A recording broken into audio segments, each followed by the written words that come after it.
This is Sang-Soo Kim. Title of my presentation is Thermally Induced Internal Cracking in Asphalt Mixtures, Validation and Prediction of Low Temperature Performance. I have my co-authors listed below here. This study was studied from the effort to trying to understand the transition behavior observed in Ohio CTE Device or OCD test. I developed OCD test to measure coefficient of thermal expansion and contraction of asphalt mixtures. It is a simple test method that uses 150 millimeter diameter superpave gyratory specimen with a 50 to 60 millimeter in thickness.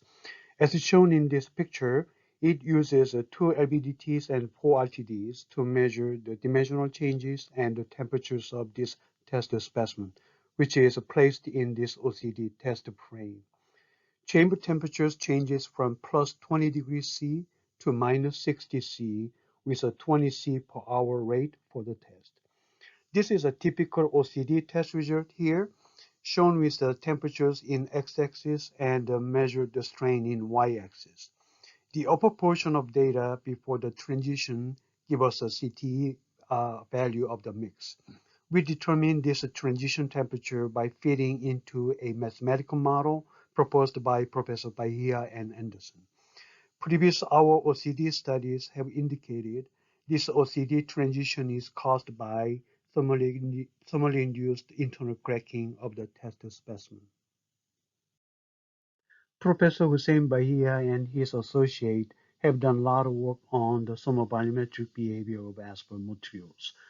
And they are the first one to report this transition behavior at low temperature in asphalt mixtures. And picture here shows one of the earlier test setup that they used. You can clearly see the transition behavior on the data here, as we just saw in the previous slide for OCD. The thermally induced internal cracking is not a new concept. There has been many studies and publications available, and I just listed a couple examples. There are two objectives for this study. One is to compare OCD result with a TSRST and ACCD. The second objective is to validate the thermally induced internal cracking using indirect tension test. For comparison among OCD, ACCD, and TSRST, 9 asphalt mixes were prepared using 9 PG grade asphalt binders with a single aggregate and gradation. All mixes were prepared at University of Akron. OCD and ACCD tests were performed at Ohio University and the TSRST at University of Akron. Correlation between OCD transition temperature and the TSRST cracking temperature was very high, as seen in this graph. R-square value is 96.7%. The graph on the left shows the comparison between OCD transition temperature and ACCD cracking temperature. Again, a good correlation with R-square value 97.4%. We had another set of ACCD OCD data produced at Ohio University, which were presented a few years ago here. When we combine these two sets of data, we still see a good correlation with R squares 96.7 on the right. To better understand OCD transition, we performed many OCD with multiple cooling heating cycles. We got the exact same result every time, showing us clues for the nature of the OCD transition. Here is one example. It is a 29-hour OCD test with 4 cooling heating cycles with a 20 C per hour rate. And this slide shows the first cycle. The sample at room temperature is placed and immediately cooling begins. And we consider the first half hour of the test actually is the conditioning period, where the specimen goes through the thermal equilibrium with a steady temperature gradient and the creep deformation at a relatively warm initial temperature. Near 10 degrees C, the temperature strain response becomes linear until minus 10 degrees C, depending on the binder type in the mix. The slope of this straight line data is the mixture CTE. Then transition begins at lower temperatures as shown here in the graph. This is a mix B, and the transition temperature was minus 31.5 degrees C. And we believe the deviation of the strain curve from the extension of the CT straight line is a crack opening.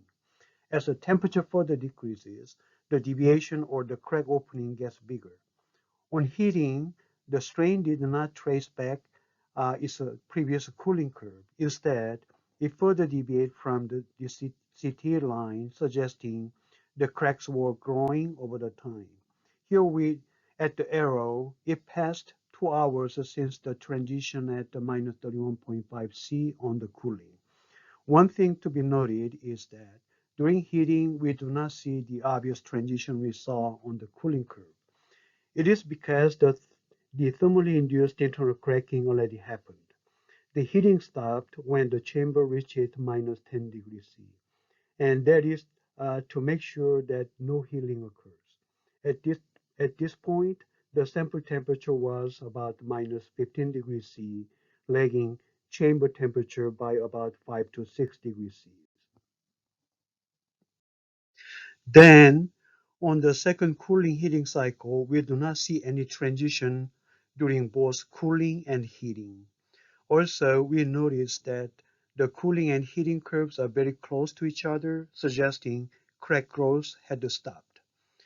The time it took from the transition to the beginning of the second cycle was about 4 hours. So we could say that it took about 4 hours to complete the crack propagation in these test conditions. Then chamber was heated to plus 35 degrees C to determine the healing of the asphalt mix at the warm temperatures. On the third cooling heating cycle, we saw the exact same strain curves as we saw in the first cycle, however, with the shift downward. This parallel shift is believed to be due to the clip deformation of the sample at warm temperatures. It has the same CTE value and OCD transition temperature as we had on the first cycle data, indicating the sample was completely healed by exposing to warm temperature, here 30 degrees C specimen temperatures. In the fourth cycle, we stopped cooling at minus 20 C just before getting into OCD transition zone. In this cycle, the cooling and heating strain curve overlap each other. Contrast to the big difference between cooling and heating curves seen in the first and the third cycles, where the temperature was lowered past below the transition zone or internal cracking zone. We have performed many cyclic tests like this and obtained the exact same pattern of data with no exception. OCD strain curve is actually a display of both the thermal contraction and the cracking, where the magnitude of a thermal strain is much bigger than the strain caused by the crack openings. This graph shows only the crack opening by subtracting the thermal strain or the CT straight line. At warm temperature or at point A, the sample is intact, free of cracks. Near minus 15 degrees C or at point B, this sample starts to develop the thermally induced cracks. The process continues and reaches point C, the OCD transition temperature.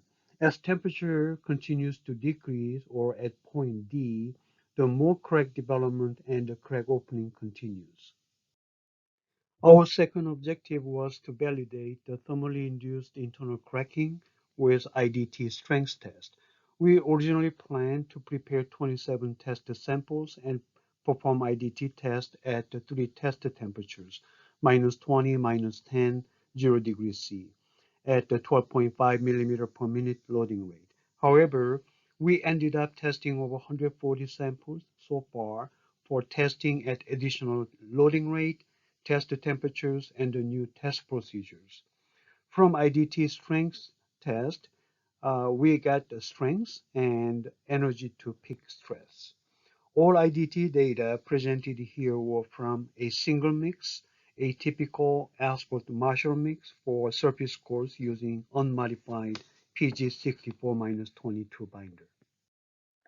We used a plant-produced marshal mix to produce the IDT test sample. And the test sample goes through the three the conditioning schemes. One is a no IC, is just a regular IDT sample without any treatment, and IC is an internal crack, and the sample was subject to minus 60 degrees C with a 20 degrees C per hour cooling rate and brought back to the tested temperature. The conditioning took about 6 hours.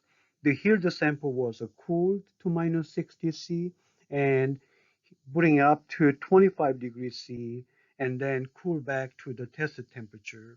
And this conditioning take about 12 hours. The left graph shows IDT strengths. When you look at 12.5 millimeter per minute loading rate, there was no difference between strengths of no internal cracking and internal cracked sample for all three test temperatures. This is the reason why we expanded the study to looking into slower loading rate, and 12.5 millimeter per minute loading rate we currently use for IDT is way too fast when compared to the real pavement failure. IDT testing is done within 5 to 10 seconds. However, the failure in the field takes hours. And some will argue that we could apply the time temperature superposition principle. However, asphalt mix is a composite. If failure occurs in different mode for slow and fast loading, the superposition principle may not work. And we tried the 0.1 millimeter per minute rate, and still we did not see the clear difference between the strengths of no IC and IC groups. So we tried 0.01 millimeter per minute for minus 10 degrees C test and 0.001 millimeter per minute for minus 20 degrees C test. And this test took a very long time. And 0.01 millimeter per minute at minus 10 C and 0.001 millimeter per minute at minus 20 took about 3 and 20 hours respectively to get to the peak and drop to 90% of the peak where we normally terminate the experiment. At this slow loading rate, we did get some meaningful result. Internal crack reduced the strength at minus 20 and minus 10 C IDT test by 10%, and it is statistically significant. And green bars showed the strength of the healed samples. By exposing the cracked sample at plus 25 C temperature, cracks were healed and restored undamaged strengths. All data circled are indicating a statistical significance at the 95% confidence level. However, the strength difference at the 0C does not show any difference between no IC and IC. On the right is an energy input to the peak stress. The energy input showed a very clear view of the internal cracking at the slow loading conditions. For 0.001 millimeter per minute at minus 20 C, 0.1 millimeter per minute at minus 10 C, and 0 C, the energy reduction was about 20%. For 0.01 millimeter per minute at the minus 10 C, the reduction was even greater, 30% reductions, and all were statistically significant. Exposure to 25 C temperature restored the energy input required to reach the peak stress, indicating complete healing. It was very puzzling not to see the effect of the internal cracking at the high loading rate, especially at the 12.5 millimeter per minute on IDT test. So we decided to look into this issue further. When you consider an aggregate particle bonded with the other aggregate and the mastics, and that is subject to a tensile stress, the distribution of the stress cannot be uniform. Rather, it will be most heterogeneous due to non-uniform surroundings. So it seems very logical to assume that the low temperature cracking is a gradual failure process where a point subject to the largest tensile stress fails first. Then stress redistributed to maintain the force equilibrium. Then the point with the next highest stress fail, and so on. Continues the process until macro failure happens. Graph on the right shows IDT test result at the minus 20 degrees C for 12.5 millimeter per minute and 0.001 millimeter per minute. For 12.5 millimeter test, It only took 5 to 10 seconds to break the specimen, and the failure was abrupt or in a brittle manner. On the other hand, for 0.001 millimeter per minute test, it took more than 17 hours only to reach the peak stress. The failure was more ductile, and it took more than 24 hours to completely break the tested specimen. When we examined the fracture surface after the test, we saw a significant differences. 12.5 millimeter per minute test broke more aggregate than 0.001 millimeter per minute test. These are more clear view of the fractured surfaces after IDT test at minus 10 degrees C and 0 degrees C at different loading rate. It is very clear that as the loading rate slows, the failure goes through asphalt binder or mastic, not through aggregate. So we become interested in brittle ductile failure mode.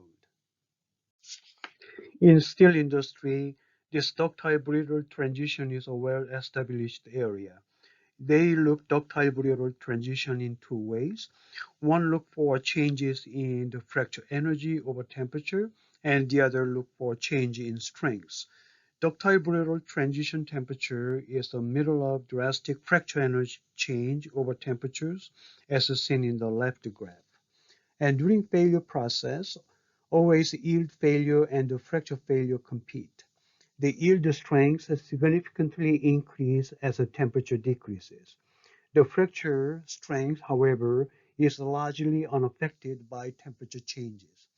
And there is so-called the Yoffie diagram showing strengths for ductile and brittle regions. And below ductile brittle temperature, transition temperature, the strength does not change much. We may apply these concepts to our asphalt mixture testing. We had 3 IDT data point at minus 20, minus 10, 0 degrees C. And these were not enough data to see any trend in the data. So we decided to perform IDT test every 5-degree interval from plus 25 to minus 30 at 12.5 millimeter per minute rate, or with 3 replicate samples. In the graphs, the 3 black data point were the minus 20, minus 10, 0 degree data. And both fracture energy and the strength graph clearly shows the ductile brittle transition seen in the previous slide.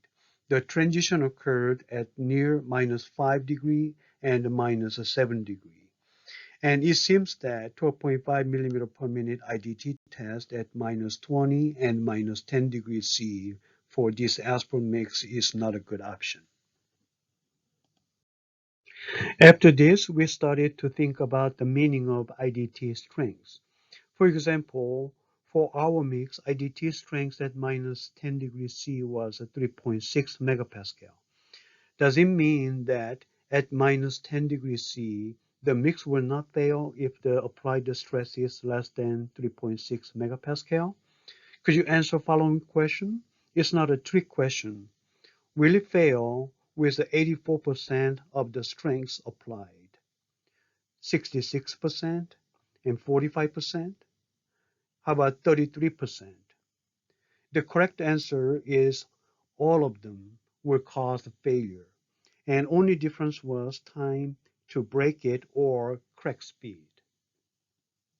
We performed the creep fail test where a static IDT load was applied until specimen breaks. The graph on the left shows the 4 creep fail test results. The responses were not much different from a ordinary decrypt test where it goes through a primary, secondary, and a tertiary creeps. The for 9 kip load, it only took 7 seconds to break, and while the 4 kip load took almost 2 hours. And as seen in the graph on the right, for 84% of strength, it only took 7 seconds to break, and for 33% of strength, it took 7 hours for undamaged sample. We also performed the test on the sample conditions to have a thermally induced internal cracks. When we compare the result with those of the sample with no internal cracks, and we do not see a big difference at the high stress level. 66% and 45% of IDT strengths. However, at the stress 33% of IDT strengths, the internal crack reduced the time to fail by more than 50%. Far left is a picture from the regular IDT test at minus 10 degrees C with a 12.5 millimeter minute. On the right are the images of the broken surfaces after clip fail test on samples with internal cracks. We can see the drastic difference in number of fracture aggregate. As the applied stress becomes smaller and less aggregate was broken. And at the lower stress level, the failure goes through asphalt binder or mastics. There are four main conclusions from this study. One, low temperature thermal cracking appears to be a slow and progressive process in ductile manner and propagate through weak zone, that is a binder or mastic.